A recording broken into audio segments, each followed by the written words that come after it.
أرسله بالحق بشيرا ونذيرا وداعيا إلى الله بإذنه وسراجا منيرا. وقد قال الله تعالى في كلامه المجيد والفرقان الحميد: أعوذ بالله من الشيطان الرجيم. بسم الله الرحمن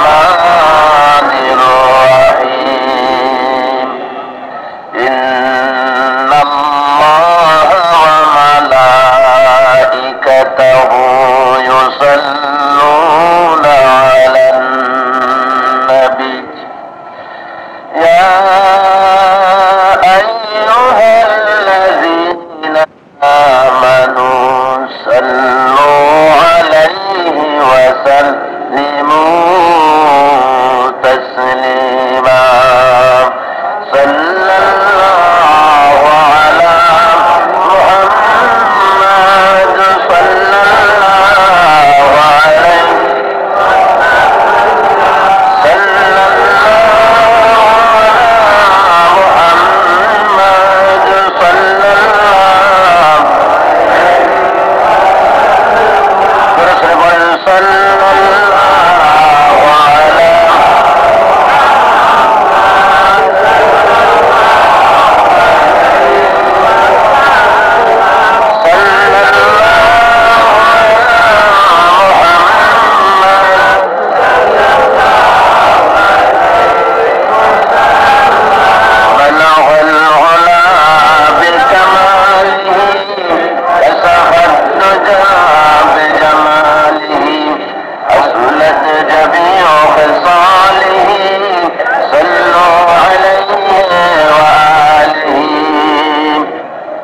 مشرق حب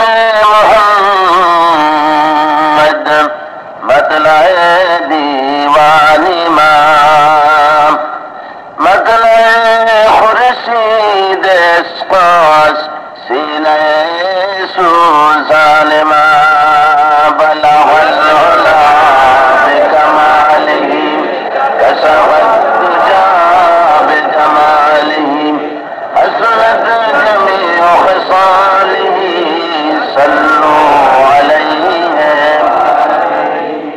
سورة يوسف بداري حكمة لقمان امام قاری قرآن باری اے دل سادمان ما بلغ العلا بکماله کشف الدجى بجماله حسنت جميع خصاله صلوا.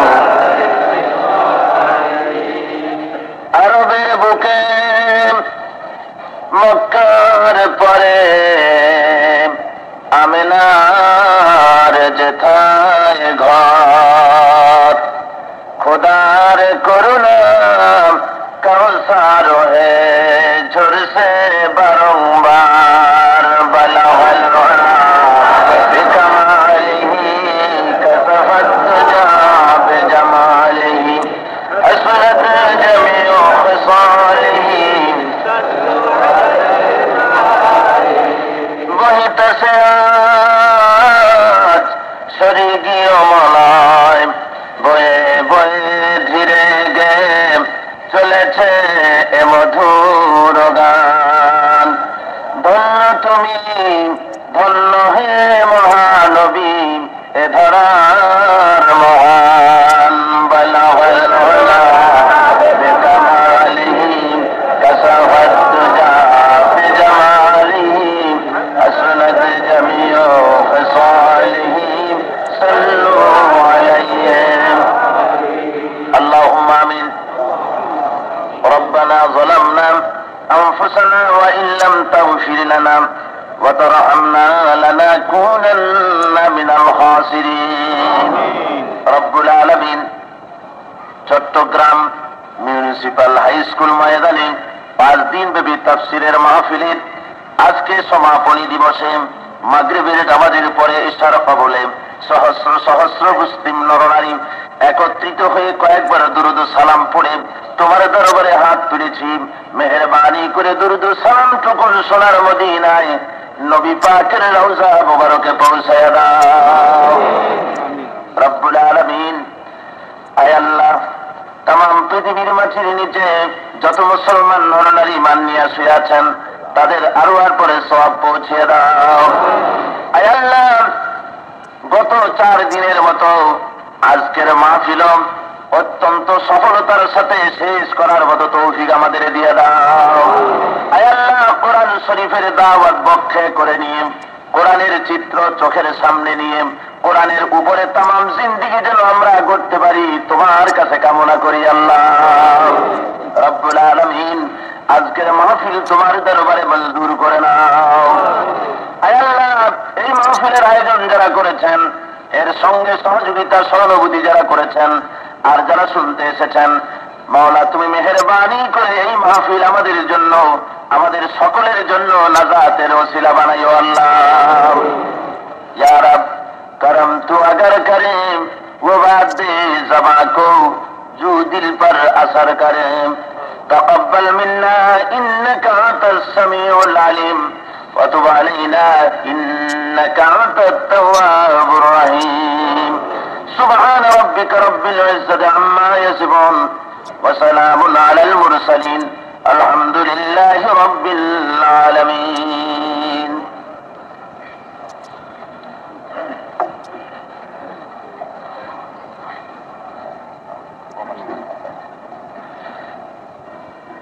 जनाब हजरत सदर मोहतरम, हजरत उलमाए किराम, सम्मानित সুধীবৃন্দ, উপস্থিত আমার ইসলাম প্রিয় মুসলিম ভাইয়েরা, পর্দার আড়ালের মা ও বোনেরা, আসসালামু আলাইকুম ওয়া রাহমাতুল্লাহ।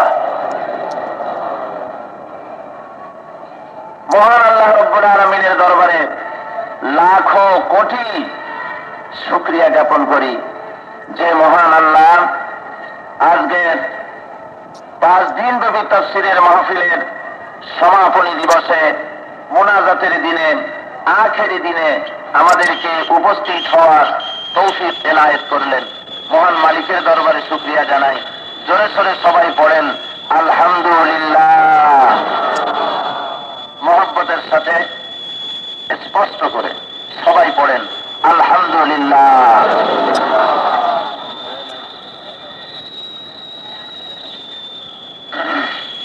বন্ধুগণ, আমি প্রথম দিন বলেছিলাম যে আপনাদেরকে বসা সম্পর্কে আমি আর কথা বলবো না। সেই প্রথম দিন বলেছিলাম, আর শেষের দিন আরেকটু না বলে পাচ্ছি না ভাইদের কষ্ট দেখে। আপনারা দেখুন আপনাদের 3 দিকে লোকেরা কিভাবে, এই দিকটায় লোকেরা দাঁড়ায় কষ্ট করতেছে। আমি দেখতে পাচ্ছি আপনাদের সামনে যেন একটু জায়গা আছে, এখান থেকে দেখা যায়। যদি মেহেরবানি করে সব একটু চেপে চেপে সামনে আসেন, শীতের দিনে বোধ হয় অসুবিধা হবে না। কি বলেন, অসুবিধা হবে? মাত্র তো 2-2.5 ঘন্টার ব্যাপার। একটু কষ্ট করুন, অপরকে জায়গা দিন, আল্লাহ আপনার জায়গা জান্নাতের ভিতরে প্রশস্ত করে দেবেন। জোরে বলেন আমিন। একটু মেহেরবানি করে বসা অবস্থায় চেপে চেপে সামনে আসেন। বসা অবস্থায় দাঁড়াবেন না, বসা অবস্থায় সামনে একটু চাপেন। যে সমস্ত ভাইরা দাঁড়ায় আছেন ওনাদের একটু সুযোগ দিয়ে দেন, আর সেই ফাঁকে একটু জিকির করেন আল্লাহ আল্লাহ আল্লাহ লা ইলাহা ইল্লাহু আল্লাহ আল্লাহ আল্লাহ লা ইলাহা ইল্লাহু। জোরে বলেন মহব্বতের সাথে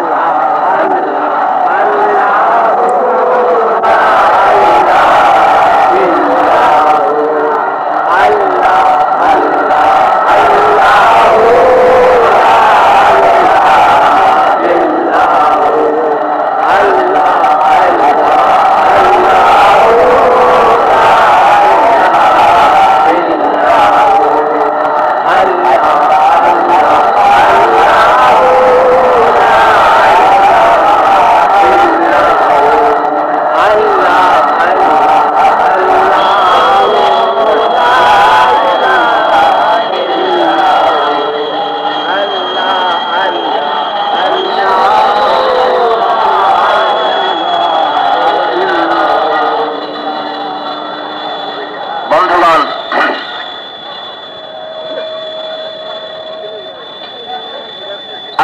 কাছে আমাদের কামনা করতে হবে, জায়গা অনুপাতে লোকের চাপ বেশি, আল্লাহ যেন মেহেরবানি করে এর মধ্যে আল্লাহ ম্যানেজ করে দিতে পারেন। পারেন না আল্লাহ?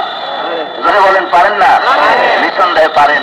আল্লাহর কাছে আমরা শান্তি শৃঙ্খলার জন্য কামনা করব, আল্লাহ তুমি মেহেরবানি করে মাহফিলটা সুচারুরূপে শেষ পর্যন্ত পরিচালিত করে দাও। জোরে বলেন আমিন। বন্ধুগণ, আমি প্রথম দিনে আপনাদের সামনে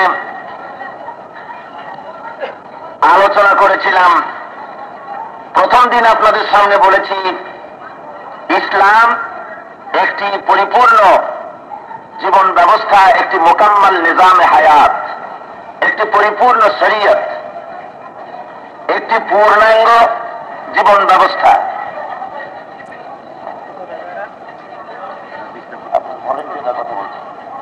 তারা নীরবে কাজ করা উচিত। বন্ধুগণ, আপনারা জবান বন্ধ রাখুন, হাতের ইশারায় কাজ করবেন। জবান সবাই বন্ধ রাখুন, হাতের ইশারায় কাজ করুন, তা না হলে আপনি দায়ী হয়ে যাবেন আল্লাহর কাছে। তো এই তারিখে, ইসলামী আন্দোলনকে, এই নিজামে হায়াতকে দুনিয়ার উপরে কায়েম করার জন্য আল্লাহ রাব্বুল আলামিন পয়গম্বরদের পাঠিয়েছেন। পয়গম্বররা হলেন, আম্বিয়া আলাইহিস সালামরা হলেন এই আন্দোলনের নেতা। এই শরীয়তের, নিজামে হায়াতের, পূর্ণাঙ্গ জীবন ব্যবস্থার, কোড অফ লাইফের সর্বশেষ এবং সর্বশ্রেষ্ঠ নেতা, তামাম জাহানের জন্য দেশ কাল পাত্র ভেদে কিয়ামত পর্যন্ত সমস্ত সৃষ্টি জগতের নবী মুহাম্মদুর রাসূলুল্লাহ সাল্লাল্লাহু আলাইহি ওয়াসাল্লামকে আল্লাহ রাব্বুল আলামিন পাঠিয়ে দিলেন শরীয়তের পূর্ণতা সহকারে। তিনি মানুষের সামনে দাওয়াত দিয়েছিলেন। সেই দাওয়াত কয়টা জিনিসের উপরে ভিত্তি করে চলেছিল মনে আছে আপনাদের? তিনটা। আলহামদুলিল্লাহ, আপনাদের মনে আছে। আপনাদের স্মরণ শক্তি দিনের ব্যাপারে আল্লাহ বর্ধিত করে দিন। জোরে বলুন আমিন। সেই তিনটা জিনিসের একটা ছিল তাওহীদ, একটা ছিল রিসালাত, আর একটা ছিল আখিরাত। তাওহীদ সম্পর্কিত আর আখিরাত সম্পর্কিত কিছু কথা আমি আপনাদের সামনে গত 4 দিনে কোরআন শরীফ থেকে যতদূর আল্লাহ আমাকে জ্ঞান দিয়েছেন সেই যৎসামান্য আল্লাহর দেওয়া জ্ঞান থেকে আমি আপনাদের সামনে পেশ করেছি। তাতে ভুল যা হয়েছে আমি আল্লাহর কাছে মাফ চাই, আল্লাহ যেন ভুলগুলি আমাকে মাফ করে দেন। আর সঠিক যা বলেছি তার উপরে আমাকে এবং সমস্ত ভাইদেরকে আল্লাহ যেন আমল করার তৌফিক এনায়েত করেন। আজকে বলবো কোরআন শরীফের যে জায়গা থেকে, সেটা হলো 30তম পারা। সূরার নাম হলো সূরা আল ফজর। 30টি আয়াতে সূরাটি সম্পন্ন হয়েছে। মোট 1টি রুকু এই সূরার ভেতরে। সূরাটি নাজিলের ঐতিহাসিক পটভূমি আপনাদের সামনে পেশ করে মূল সূরা আপনাদের সামনে আলোচনা করা হবে। এ দিয়ে রিসালাত সম্পর্কিত এবং মানুষের চরিত্র সম্পর্কিত আজকের দুনিয়া আমাদের কি দরকার তার অনেক কিছু আমরা পেয়ে যাব। বস্তুত কোরআন শরীফ এমন একটা কিতাব, এমন এক মহান কিতাব, এই কিতাব তো মানুষের বানানো না। কি বলেন, কার? এটা কি মানুষের বানানো? এটা কার বলেন তো? পৃথিবীর মানুষ কত চেষ্টা করলো কোরআন শরীফের মতো করে বানাবে, চেষ্টাও কম করে নাই, কিন্তু পেরেছে নাকি? পারে নাই। গত বছর আমি বলেছিলাম আপনাদের সামনে, বোধ হয় মনে আছে, মুসাইলামায়ে কাজ্জাব সরকারে দো আলমের হিনে হায়াতে, হুজুরের জীবদ্দশায় সে দাবি করে বসলো যে আমি নবী। ও মনে করলো কি যে নবুয়ত এই জিনিসটা বোধহয় একটা ব্যবসা। হুজুর সাল্লাল্লাহু আলাইহি ওয়াসাল্লাম মক্কা শরীফে এতিম ছিলেন, 40 বছর তার কিছু ছিল না। নবুয়ত প্রাপ্তির পর তিনি যখন হিজরত করে মদিনায় আসলেন, মদিনার শাসক হলেন। সারা দেশের চতুর্দিক থেকে সোনা দানা, টাকা পয়সা, তারপরে গনিমতের মাল সব এসে স্তূপ হয়ে গেছে। হুজুর ছিলেন এতিম মানুষ, মদিনায় এসে রাষ্ট্রপ্রধান হলেন, টাকা কড়ির অভাব নাই। তাহলে এটা তো একটা ভালো ব্যবসা। এ বলল যে আমিও নবী। লোকেরা দাবি করলে আপনি যদি নবী হন, হুজুর সাল্লাল্লাহু আলাইহি ওয়াসাল্লামের কাছে ওহী নাজিল হয়, কোরআন শরীফ আসে, তো আপনারটা কই? কয় কি সবে মাত্র তো নবী হলাম, একটু অপেক্ষা করো, জিবরাইল আসতে দাও। বহু চেষ্টা করে সূরা আল কাউসারের একটা প্যারোডি বানালো, চেষ্টা করলো ওইটার সাথে মিলাবার। সে বানালো কি, ইন্না আতাইনাকাল আকাক ফাসাল্লি লিরাব্বিকা ওয়াজআক ইন্না শানিআকা হুয়াল আবলাক। জোরে কোন নাউযুবিল্লাহ। যে কোরআন শরীফ অর্থ জানে না, সে এইটা যখন পড়া শুনবে সে বুঝবে যে কোরআন শরীফ এরকম না, এই রকমের বিদঘুটে শব্দ এটা কোরআন শরীফের হতে পারে না। অর্থের দিক দিয়ে আরো কদর্য। অর্থ কি? নিশ্চয়ই আমি তোমাকে আকাশ পক্ষী দান করেছি, অতএব তোমার প্রভুর উদ্দেশ্যে তুমি নামাজ পড়ো আর জোরে সোরে চিৎকার করো, নিঃসন্দেহে তোমার শত্রুরা শ্বেত ও কৃষ্ণ বর্ণের হবে। কথার আগামাথা আছে, অথচ সূরা আল কাউসার কত সুন্দর। পড়েন আপনারা, ইন্না আতাইনাকাল কাউসার ফাসাল্লি লিরাব্বিকা ওয়ানহার ইন্না শানিআকা হুয়াল আবতার। একটার সাথে আরেকটার কত মিল। মুসাইলামায়ে কাযযাব মিথ্যা দাবি করে মিথ্যা প্রতিপন্ন হলো, দুনিয়া থেকে তাকে ওয়াসি রাদিয়াল্লাহু তাআলা আনহু, এক যুদ্ধ হলো, সেই যুদ্ধে হযরত ওয়াসি রাদিয়াল্লাহু তাআলা আনহু মুসাইলামায়ে কাযযাবকে দুনিয়া থেকে বিদায় করে দিলেন। হযরত ওয়াসি তিনি ছিলেন হযরত হামজা রাদিয়াল্লাহু তাআলা আনহুর কাতিল। হযরত হামজা রাদিয়াল্লাহু তাআলা আনহুকে উহুদের মাঠে শহীদ করেছিল ওয়াসি। ওয়াসি ইসলাম কবুল করার পর আল্লাহর কাছে মুনাজাত করেছিলেন, আয় আল্লাহ, ইসলামের একজন উন্নত মানের লোক, ইসলামের একজন শ্রেষ্ঠ ব্যক্তিকে আমি যে তীরটা দিয়ে দুনিয়া থেকে বিদায় করেছি, জাহালাতের কারণে আমি বুঝি নাই, এই তীরটা জমা করে রাখলাম, ইসলামের একটা শত্রু যেন আমি এই দিয়ে মারতে পারি, তুমি তৌফিক দিও। ঠিক সেই তীর দিয়ে মুসাইলামায়ে কাযযাবকে বিদায় করে দিলেন। এরপরে মুনাজাত করেন, আল্লাহ তুমি যে আমার দোয়া কবুল করেছো, ইসলামের একজন শ্রেষ্ঠ মানুষ যেমন তীর দিয়ে বিদায় করছিলাম, জাহালাতের কারণে তাওহীদের আলো দিয়ে ইসলামের চরম শত্রুটাকে বিদায় করে দিতে পারে, আমি তোমার দরবারে শুকরিয়া করছি। দেখা গেল কোরআন শরীফের সাথে বানাতে গিয়ে এভাবে ফেল করলো। শেষ পর্যন্ত ছিল গোলাম আহমদ কাদিয়ানি, সেও চেষ্টা করলো। পাঞ্জাবের গুরুদাসপুর জেলায় বাড়ি, কাদিয়ান নামক এলাকায়। তিনি দাবি করলেন আমিও নবী। তারপরে লোকেরা বলল তাহলে আমাদের কিতাব দেন, তো কিতাব আসা শুরু করলো, বানায়া বানায়া, আরবিতে পাণ্ডিত্য ছিল ভালো, তৈরি করলো একটা প্রবন্ধ। তারপরে বলল যে রসুলের পরে কোরআন শরীফ এসেছে 30 পারা, আমার উপরে নাজিল হয়েছে আরো অতিরিক্ত 2 পারা, মোট 32 পারা হবে।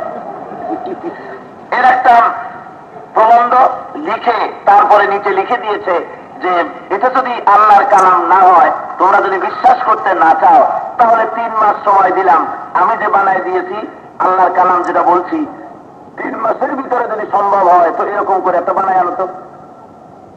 আল্লাহ চ্যালেঞ্জ দিলেন ফরএভার, কিয়ামত পর্যন্ত।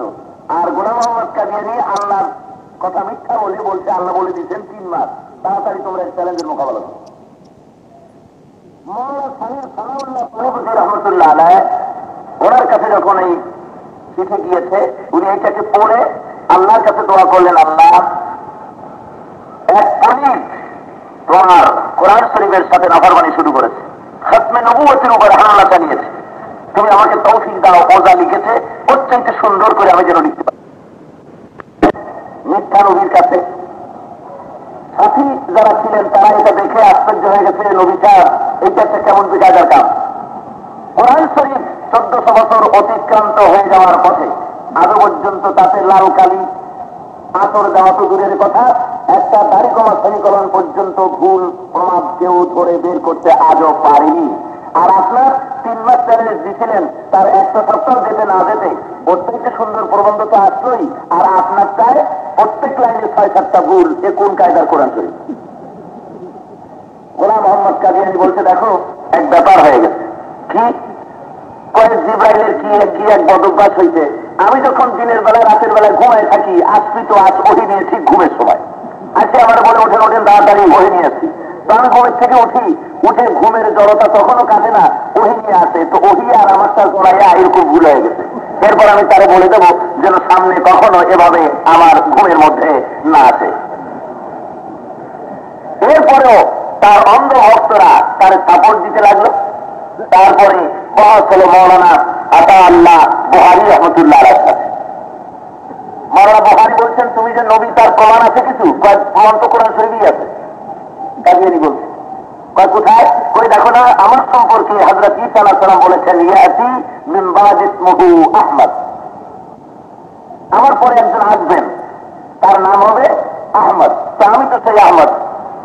মৌলানা বুখারী বলছেন, বেওকুফ, হযরত ঈসা আলাইহিস সালাম যার সম্পর্কে ফোরকাস্ট করেছেন, ভবিষ্যৎবাণী করেছেন, তার নাম হলো আহমদ, আর তোর নাম হলো গোলাম আহমদ। তার অর্থ হলো যে আহমদ আসবেন, হযরত ঈসার প্রতিশ্রুত যে পয়গম্বর আসবেন আহমদ, তুই তার গোলাম, তোর নামেই তো প্রমাণ করে গোলাম আহমদ।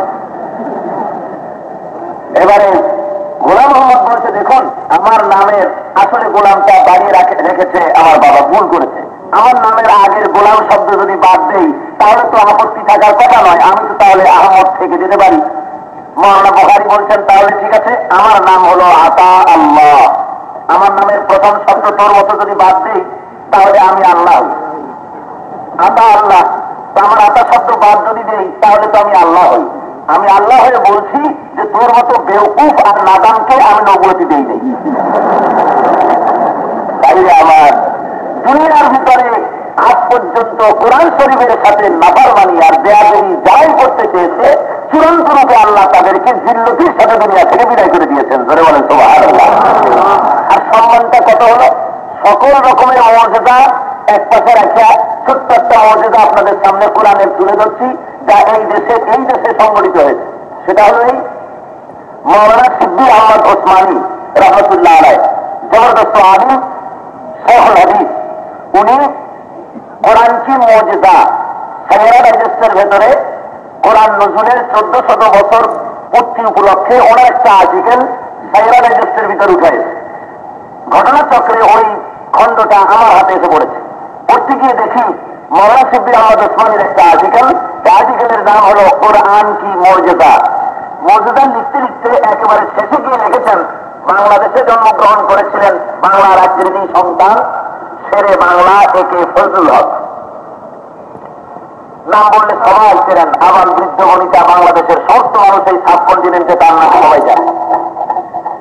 তো তার সম্পর্কে মৌলানা সিদ্দিক আহমদ ওসমানী লিখছেন, আমি খুব মনোযোগ সহকারে পড়ছি। দেখছি যে উনি লিখতেছেন, শেরে বাংলা একবার কলকাতা থেকে কোন এক জায়গায় বক্তৃতা করতে যাবেন।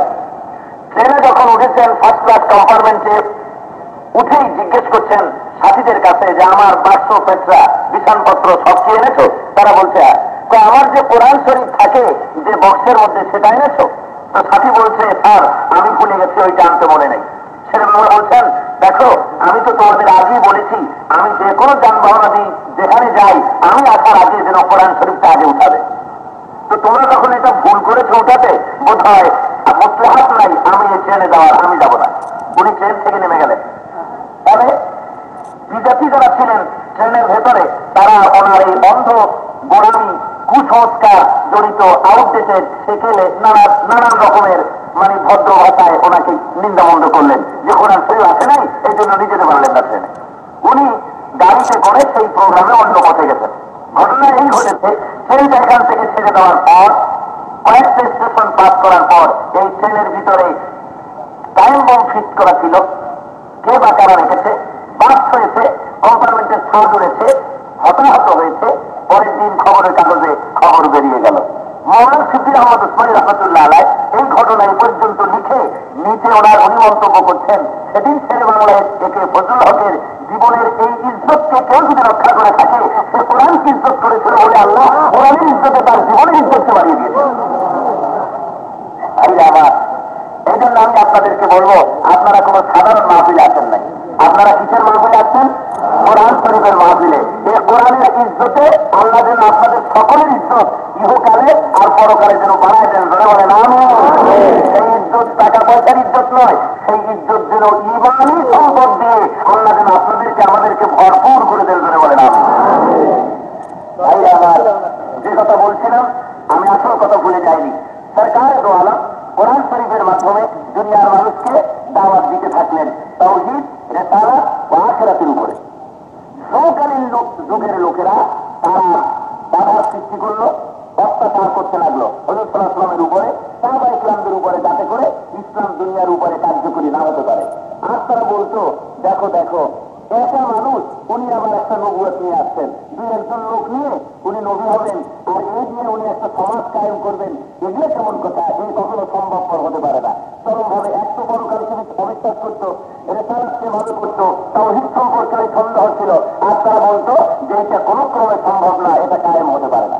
ঠিক এই পটভূমিতে কুফার কোরআশ যখন তাওহীদবাদী এই নগণ্য সংখ্যক মুসলমানদের উপরে অত্যাচারের স্টিম রোলার যখন চালিয়েছিল, সেই মুহূর্তে এই পটভূমিকে সামনে রেখে রব্বুল আলামিন সূরা আল-ফাজর নাযিল করছেন। আসুন সূরা আল-ফাজর থেকে আলোচনা করার আগে শয়তানের ওয়াসওয়াসা থেকে আল্লাহর কাছে ক্ষমা চাই। সবাই পড়েন আউযু বিল্লাহি মিনাশ শাইতানির রাজিম। বিসমিল্লাহির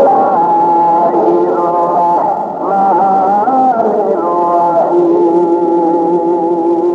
বিতাড়িত মরদুদ শয়তানের ওয়াসওয়াসা থেকে আল্লাহর কাছে পানা চেয়ে নিয়ে পরম করুণাময় রহমান রহিম পরম দাতার দয়ালু আল্লাহ রাব্বুল আলামিনের নামে শুরু করছি।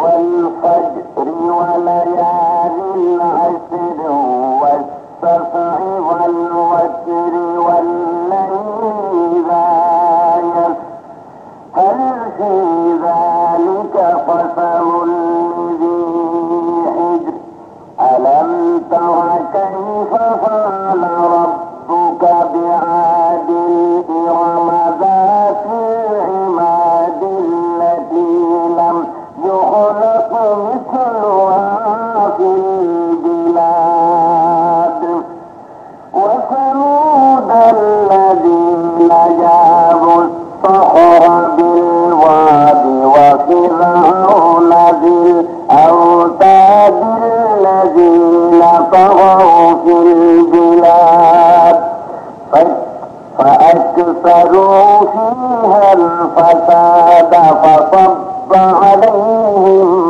ربك سوط عذاب إن ربك لبالمرصاد صدق الله المولانا العظيم।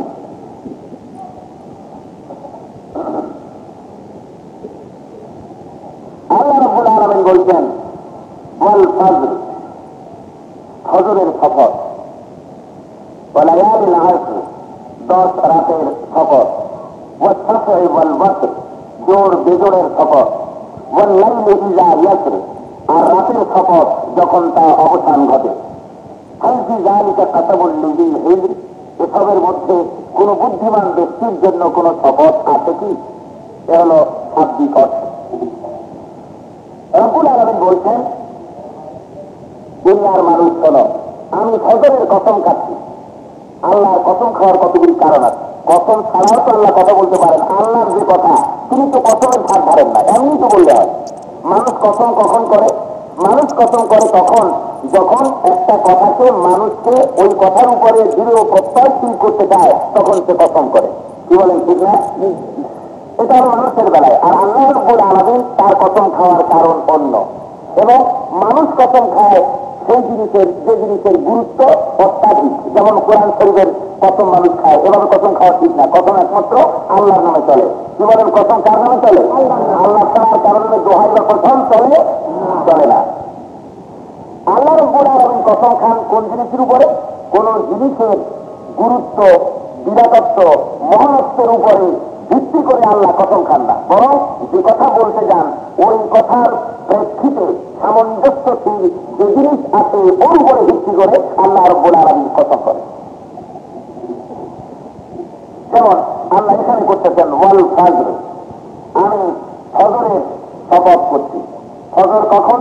যখন অন্ধকারের বুক চিরে, অন্ধকারের বক্ষ বিদীর্ণ করে প্রভাত লালিমা পূর্ব দিগন্ত থেকে যখন সূর্য তার কিরণচ্ছটা ছড়িয়ে দেয়, পূর্ব দিগন্ত যখন সাদা শুভ্র হয়ে ওঠে, যখন সেটা আলোকিত হয়ে ওঠে, অন্ধকার বিদূরিত হয়ে যায়, এটাকে ফজর বলা হয়।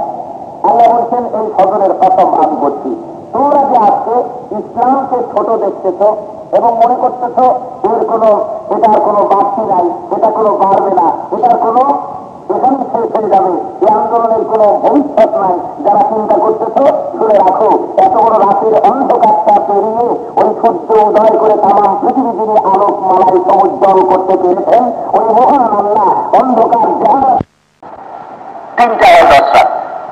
প্রথম 10 রাত, দ্বিতীয় 10 রাত, তৃতীয় 10 রাত, মোট কয়টা হলো?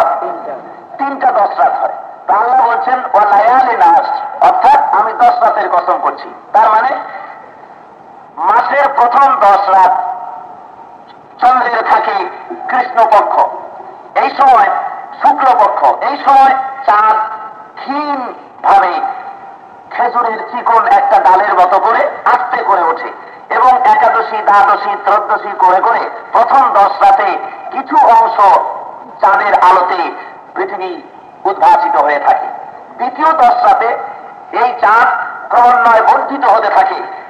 শেষের দিকে চাঁদের আলোতে চাঁদটা যখন 16 কলায় পরিপূর্ণ হয়ে যায়, পূর্ণিমায় পরিণত হয়, তখন তার আলোতে গোটা পৃথিবী আলোকে উদ্ভাসিত হয়ে যায়।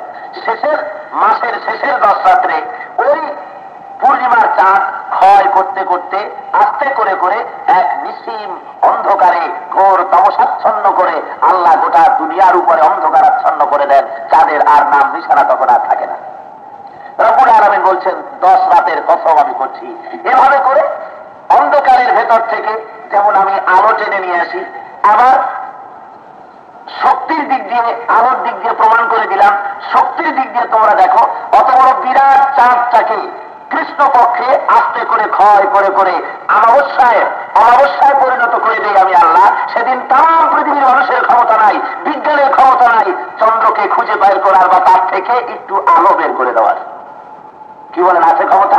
আল্লাহ বলেন তোমরা যে আজকে বাবু বলে শক্তি বলে সর্বরকমের শক্তি সামর্থ্যে উজ্জীবিত হয়ে যে সামনের দিকে অগ্রসর হতেছ, নবুয়তের উপরে, তাওহীদ রিসালাতের উপরে, আখিরাতের উপরে যে হামলা চালাচ্ছ, তোমাদের এই উজ্জ্বলতা, এই প্রভাব কমাতে কমাতে তোমাদেরকেও অমাবস্যার ভেতরে আমি অমাবস্যার পরিণতি করে দিতে পারি। এরপর জোর বেজোরের কসম। জোর বেজোর কাকে বলা হয়? জোর সংখ্যা হলো 2, 4, 6, 8, 10, অর্থাৎ সমভাবে বিভক্ত করা যায় যে অঙ্ক, যে ফিগার, এগুলিকে বলা হয় জোর। আর বেজোর সেগুলো কেমন? 3, 5, 7, 9, 11 এ জাতীয়। তো জোর বেজোর দিয়ে আল্লাহ প্রমাণ করছেন কালের আবর্তন।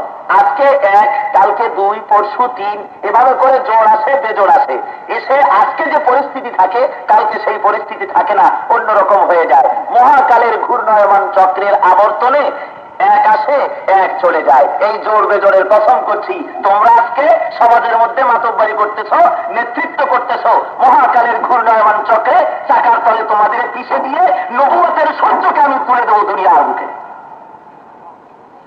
আল্লাহ রাব্বুল আলামিন বলছেন ওয়াল্লাইলি ইযা ইয়াস, আর রাত যখন অবসান হয় তার কসম করি। এত বড় বিরাট রাত, সেই রাতটা যে অবসান হয়ে যায়, এই অবসানটা তো আমি করি। যদি আমি না করতাম এভাবে অন্ধকার থেকেই যেত। অন্ধকারকে বিদূরিত করে আমি আলো আনি। এভাবে করে আমার শক্তির প্রমাণ তোমাদের সামনে আমি দিয়ে থাকি। এর দ্বারা আল্লাহ প্রমাণ করছেন যে বিশ্বের বুকে রাতারাতি কোনো জিনিস সংগঠিত হয় না, এর একটা নিয়ম আছে, শৃঙ্খলা আছে, পদ্ধতি আছে, ডিসিপ্লিন আছে, একটা প্ল্যান প্রোগ্রাম আছে। কোনোদিন দেখা যায় না যে আজকে প্রতিপদের চাঁদ কালকে পূর্ণিমা হয়ে গেছে, এরকম দেখা যায়? রাত 10টা বাজে হঠাৎ দেখি যে সূর্য উঠে গেছে, বেলা 12টা বাজে ফট করে দেখি যে রাত 11টা, তখন রাত হয়ে গেছে। এমনকি জীবনে দেখা গেছে কোথাও? বোঝা গেল একটা সাংঘাতিক রকম নিয়মতান্ত্রিকতার ভেতর থেকে গোটা বিশ্ব পরিক্রমা পরিচালিত হচ্ছে আপন গতিপথে। এই কসমগুলি খেয়ে আল্লাহ বলছেন যে এই যে কসমগুলি করলাম যেসব জিনিসের, এর উপরে বুদ্ধিমান ব্যক্তি যারা, তাদের জন্য এর পরেও কোন যুক্তি, প্রমাণ, কসম দরকার আছে কি? আল্লাহ জিজ্ঞেস করছেন। কি বলেন, আছে? আর কোনো দরকার নাই। আল্লাহ বলছেন বুদ্ধি যদি থাকে তাহলে এগুলির মধ্যে আমি তোমাদের সব কিছু নিহিত করে রেখেছি। এবার শোনো, জাহেলের দল, কাফিরের দলেরা, তোমরা তোমরা যারা মুহাম্মদ সাল্লাল্লাহু আলাইহি ওয়াসাল্লামকে অস্বীকার করছো, তোমরা যারা ইসলামকে সহ্য করতে পারছো না, তোমরা যারা ইসলামী আন্দোলনকে দুনিয়া থেকে নস্যাৎ করে দিতে চাইছো, এবার পরিষ্কার করে শোনো, তোমাদের মতো ইসলাম সহ্য হতো না ফেরাউনের, তোমাদের মতো মুসলমান আর ইসলাম সহ্য হতো না নমরুদের, তোমাদের মতো ইসলাম সহ্য হতো না আদ এবং সামুদের। আমি তাদের ইতিহাস তুলে ধরছি, তোমরা শুনে রাখো। কি আলম তারা কাইফা ফাআলা রাব্বুকা বিআদ ইরম যাতিল ইমাদিল্লাতী লাম ইউখলাক মিসলুহা ফিল বিলাদ। রব্বুল আলামিন বলেন, তুমি কি দেখো নাই তোমার প্রভু আদ সম্প্রদায়ের সঙ্গে উচ্চ স্তম্ভ নির্মাণকারী আদ সম্প্রদায়ের সাথে কি ব্যবহার করেছেন? তাদের মতো জাতি তদানীন্তন পৃথিবীতে আর ছিল না, তাদের মতো শক্তিশালী জাত, তাদের মতো বুদ্ধিমান জাত তদানীন্তন সমাজে আর ছিল না। তোমার প্রভু ওই আদ সম্প্রদায়ের সাথে কি ব্যবহারটা করেছে তুমি কি তা দেখো নাই? অর্থাৎ তোমরা কি তা শুনতে পাওনি? আল্লাহ কোরআন শরীফে প্রমাণ করে দিচ্ছেন, তোমাদের মতো তারা ইসলামের সাথে শত্রুতা করেছিল।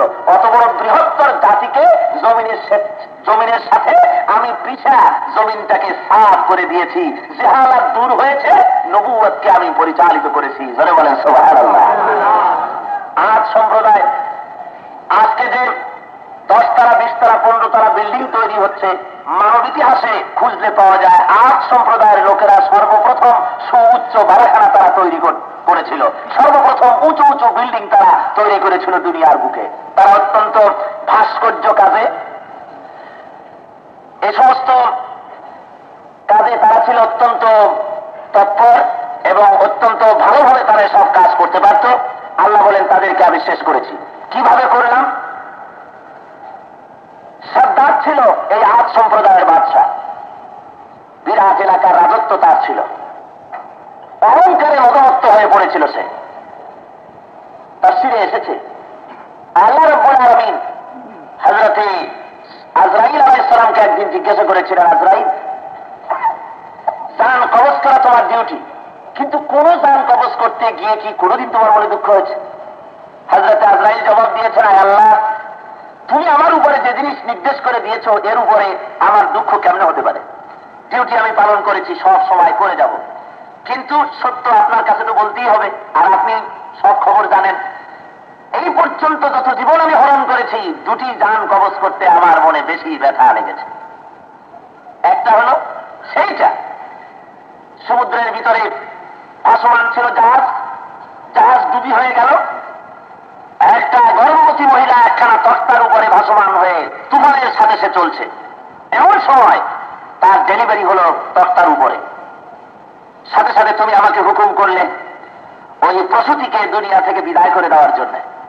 আমি ওই সমুদ্রের তক্তের উপরে গিয়ে তার জানটা কবজ করেছি, মনে মনে চিন্তা করেছি সমস্ত ক্ষমতা তো তোমার, কোনো সন্দেহ নাই, কিন্তু মা বিদায় হয়ে গেল, সমুদ্রের এই তক্তার উপরে, এই বিরাট উর্মিমালা তরঙ্গাভিঘাতের উপরে, তক্তার উপরে নবজাতক শিশু, এর পরিণামটা কি হবে? ওই বাচ্চাটার জন্য আমার দুঃখ হতেছিল। 1 2 নম্বরে আর এক ব্যক্তি সারা জীবন বলে বহু সাধনা করে একটা বালাখানা তৈরি করেছিল, নাম দিয়েছিল বেহেশত। সেই বেহেশত তৈরি করার পর যেদিন তিনি উজির নাজির পাত্র মিত্র সমক বিদ্যাহারে অভিযান চালিয়েছিলেন, রওনা করেছিলেন দেখার জন্য, যেদিন তিনি পৌঁছে গেলেন সেই জান্নাতের কাছে, একটা পা নামিয়েছে আর একটা পা তখনও ঘোড়ার পৃষ্ঠে রয়েছে, ঢুকবে দেখবে, এমন সময় তুমি হুকুম করলে ওর জানটা কবজ করতে। আমি জান কবজ করেছি, আমার মন বলছিল যদি এত কষ্ট করে বানালো, যদি একটু দেখার সুযোগ দিতে। আল্লাহ রাব্বুল আলামিন বলেন, হে আজরাইল, শুনলাম 2 ব্যক্তি যাকে তুমি মনে করেছো, ওরা 2 ব্যক্তি নয়, ওই সমুদ্রে যার জান কবজ করেছ ওই ব্যক্তিকে জান্নাতের ভিতরে ঢুকতে আমি আল্লাহ রাব্বুল আলামিন দেই নাই। একই ব্যক্তি, ওর নাম সাদ্দাত। সমুদ্রের ভিতর থেকে, তুফানের ভিতর থেকে আমি বাঁচালাম। সমুদ্রের পারে ওই এলাকার বাদশা এসেছিলেন, তার ছেলে ছিল না, সে তাকে নিয়ে নিজের ছেলে হিসাবে প্রতিপালন করলো। সে মারা যাওয়ার পর এর উত্তরাধিকারী হয়ে গেল, ছিল সমুদ্রে ভাসমান। হাঙ্গরের খোরাক হতো কুমিরের খোরাক হতো, আমি সেখান থেকে তাকে তুলে নিয়ে বাদশাহ হাতের মালিক বানাই দিলাম। বিরাট এলাকা, রাজত্ব তার হলো। শশাকরা পৃথক থেকে সে নিজের রাজত্ব বলে মনে করতে থাকলো। তার এলাকার মধ্যে যত সোনা দানা হীরকখণ্ড যেখানে যা ছিল সব সঞ্চিত করে রাজ্যের পরিধি ক্রমান্বয়ে সে বাড়াতে লাগলো। এইভাবে করে আমার পয়গম্বর গেল তার কাছে দাওয়াত দিতে। আমার তদানীন্তন সমাজের যিনি ছিলেন দাওয়াত দিতে যখন গেলেন তার কাছে, হযরত হুদ আলাইহিস সালাম আদ সম্প্রদায়ের নবী ছিলেন। যখন দাওয়াত দিতে গেলেন তিনি কলেমা পড়লেন, দাওয়াত দেওয়া হলো, সে অস্বীকার করলো, বলল কলেমা পড়লে কি হবে? বললেন যে বেহেশত পাওয়া যাবে। বেহেশত কেমন? তো বেহেশতের কথা উনি বললেন যে এই জাতীয় হবে যা কল্পনা করা যায় না, মানুষ যে চোখে দেখে না, এরকম যদি হয় তা আমিও দেখি করতে পারি দেখি। আমি যদি জান্নাত তৈরি করতে পারি তাহলে তোমার খোদার জান্নাতে কেন যাব? অর্ডার দিল সমস্ত লোকদেরকে, ইঞ্জিনিয়ারদেরকে, সাথে সাথে জান্নাত তৈরি শুরু হয়ে গেল। একখানা সোনার ইট আর একখানা রৌপ্যের ইট, এ দিয়ে বিল্ডিং গাঁথা হলো, সুন্দর করে গাছ লাগানো হলো, তাতে রূপার গাছ, সোনার ডাল, ইয়াকুত জবরজদের পাতা, এমনি করে সুন্দর করে সুসজ্জিত করে তার পরিকল্পনা যদ্দূর এসেছে জান্নাত বানিয়েছে। এখন হুর কোথায় পাবে? অর্ডার দিয়ে দিল আমার এই রাষ্ট্রের মধ্যে যত সুন্দরী তরুণী তন্নি ষোলকলায় পরিপূর্ণ যৌবনোচ্ছটা ষোড়শী যুবতীদেরকে এনে এই বেহেশত ভরপুর করে দাও, হুর বানায়া। চতুর্দিক থেকে সংগৃহীত হতে লাগলো, কালেকশন হতে লাগলো, যুবতীদেরকে এনে ভরে ফেললো, জান্নাত বানিয়ে ফেললো। মিস্ত্রিরা এসে বলে দিল সাহেব আপনার জান্নাত তৈরি হয়ে গেছে, বা দেখতে আসুন। রওনা করেছেন দেখার জন্য। আমি আগেই বলেছি আপনাদেরকে, কাল না পরশু বুঝি বলেছিলাম, আল্লাহ সীমা লঙ্ঘনকারীদেরকে ঢিল দেন, দেখি কদ্দূর পারো। যখন সীমা লঙ্ঘন হয়ে গেছে আর যাওয়ার পথ নাই, ওই পর্যন্ত যেতে দিয়েছেন। রব্বুল আলামিন বলেন দুনিয়ার মানুষ শুনে নাও, আমার দ্বীনের সঙ্গে বিরোধিতা করে আমার সঙ্গে চ্যালেঞ্জ করে জান্নাত বানালো। এই জান্নাত বানায় যখন জান্নাতের কাছে তার পরিকল্পিত তার বানানো বেহেশতের কাছে যখন সে চলে গেছে, ঘোড়ার পিঠের থেকে পা একখানা নামিয়েছে, আর একখানা নামাতে পারে নাই। রব্বুল আলামিন অর্ডার করে দিলেন আজরাইল জলদি করে চলে যান, ওই দুশমনকে সাদ্দাতকে আর তার দলবল তাকে যারা অনুসরণ করেন আর তার ওই বেহেশত শুদ্ধ মাটির সাথে জনমের মতো মিশাইয়া দেন। দুনিয়ার থেকে সাফ হয়ে গেল, ধ্বংস করে দিলেন আল্লাহ রব্বুল আলামিন। রব্বুল আলামিন তাই সাফ বলছেন, আলাম তারা কাইফা ফাআলা রাব্বুকা বিআদ। তোমার প্রভু আদ সম্প্রদায়ের সাথে কি ব্যবহার করেছে তুমি কি তা জানো? শোনো নাই? তুমি কি তা দেখোনি যে রব্বুল আলামিন অত বড় বিরাট সম্প্রদায়ের সাথে, অত বড় বিরাট জাতির সাথে এই ব্যবহার করে দুনিয়া থেকে খতম করে দিতে পেরেছেন? সেই আল্লাহ আছে। তোমরা যদি নবুয়তে মুহাম্মদের উপরে, মুহাম্মদ সাল্লাল্লাহু আলাইহি ওয়াসাল্লামের উপরে যদি হামলা চালাও, যদি বন্ধ না করো, তাহলে ওদের মতো দশা তোমাদেরও আমি আল্লাহ করে দিতে পারি। জোরে বলেন সুবহানাল্লাহ। রব্বুল আলামিনের পরে বলেন وثمود الذين جابوا الصخر بالواد। প্রস্তর ভূমি খোদাইকারী সামুদ গোত্রকে তাদের সাথে আমি কি ব্যবহার করেছি নিশ্চয়ই তোমরা তা দেখেছ অথবা শুনেছ। সেটা কি? প্রস্তর ভূমি খোদাই করার অর্থ হল সামুদ গোত্রই হলো প্রথম, মানব ইতিহাসের মধ্যে তারা প্রথম যারা নাকি পাথর, বিরাট বিরাট পাহাড়, সেই পাহাড়ের গা খুঁজে, তার গাত্র খুঁজে খুঁজে সুন্দর সুন্দর রুম বানাতো, আর তার ভিতরে তারা বাড়াখানার মতো তৈরি করে ছেলে মেয়ে নিয়ে তারা বাস করত। আজও পর্যন্ত সেসব পাহাড়িয়া এলাকায় ধ্বংসাবশেষ এখনো আছে। জোরে বলেন সুবহানাল্লাহ। মানুষকে আল্লাহ এত বড় জ্ঞান দিয়েছিলেন, ওরা এত বড় শক্তিশালী ছিল যে এভাবে করে পাথর, বিরাট বিরাট পাথরের পাহাড়, তাই খুঁজে খুঁজে ওর ভিতরে পাহাড়ের মধ্যে তারা দালান কোঠা বানাত। আল্লাহ বলেন ওদেরকেও শেষ করছে। তারপর